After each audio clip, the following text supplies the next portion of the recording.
This is the elevator at JCPenney-Hamilton Place in Chattanooga, Tennessee. There's the elevator sign.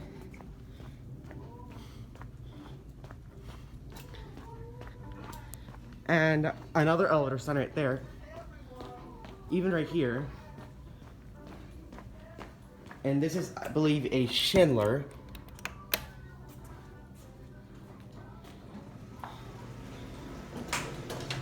It used to be Montgomery Vector. Let's go up to 2. Certificate of operation. It's the indicator, capacity 3,500 pounds. The phone, 5 hours operation.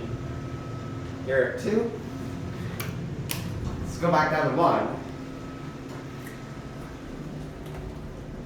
Here's the hallway.